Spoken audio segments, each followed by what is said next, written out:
গ্রীষ্মের প্রচণ্ড দাবদাহ চলছে। আকাশে মেঘ নেই, রোদ যেন আগুনের মতো ঝরছে।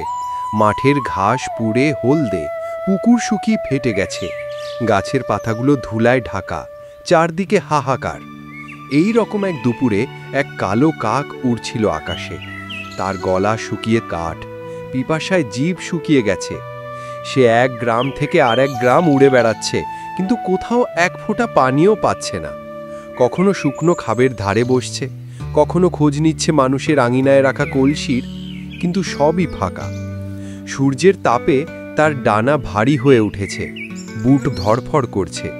তৃষ্ণায় সে প্রায় হাল ছেড়ে দিচ্ছিল। ঠিক তখনই এক বাগানের ধারে উড়তে উড়তে সে দেখল একটি পুরনো কলসি। কলসিটি আধা মাটির নিচে বসানো, ওপরে কিছুটা ধুলো জমে আছে। কাকের চোখে তখন আশার আলো জ্বলল। সে দ্রুত উড়ে গিয়ে কলসির মুখে উঁকি দিল। হ্যাঁ, ভেতরে পানি আছে, কিন্তু পানি অনেক নিচে, আর কলসির গলা লম্বা। তার ঠোঁট সেখানে পৌঁছাতে পারল না। কাক কয়েকবার চেষ্টা করল, ঠোঁট বাড়িয়ে দিল, কিন্তু এক ফোঁটাও খেতে পারল না।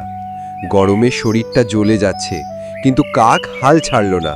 সে চারদিকে তাকাতে লাগলো, কোনো উপায় আছে কি? হঠাৎ তার চোখে পড়ল মাটির ওপর ছড়িয়ে থাকা অনেকগুলো ছোট ছোট নুড়ি পাথর। সঙ্গে সঙ্গে তার মাথায় এক দারুণ বুদ্ধি এলো। সে ভাবল, যদি এই পাথরগুলো কলসির মধ্যে ফেলে দিই, তাহলে হয়তো পানির স্তর ওপরে উঠবে। তারপর সে ঠোঁট করে একে একে পাথর তুলতে লাগলো। প্রতিটি পাথর কলসির মধ্যে ফেলে দিচ্ছিল, আর দেখছিল পানি একটু একটু করে ওপরে উঠছে। প্রথমে খুব ধীরে উঠছিল, কিন্তু সে থামল না। গরমে ক্লান্ত হলেও তার ধৈর্য আর চেষ্টা চলতে থাকলো। কিছুক্ষণ পর পানির স্তর এতটা ওপরে এলো যে কাক সহজেই ঠোঁট ডুবিয়ে ঠান্ডা পানি পান করতে পারল। এক গ্লাস নয়, যতটা দরকার ততটাই খেলো। বুক ঠান্ডা হয়ে গেল, ডানা যেন আবার শক্তি পেল। পানির শেষ ফোঁটা গিলেই কাক আনন্দে এক ডাকে চেঁচিয়ে উঠল, কা কা কা, যেন বলছে, বুদ্ধি আসল শক্তি।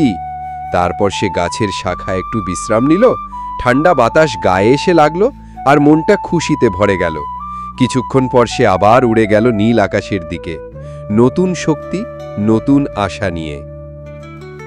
শিক্ষা: কাকের মতো আমাদের জীবনেও অনেক সময় সমস্যা আসে, যেখানে সরাসরি বল বা শক্তি দিয়ে কিছু হয় না। তখন বুদ্ধি, ধৈর্য আর অধ্যবসায় আমাদের জয় এনে দেয়।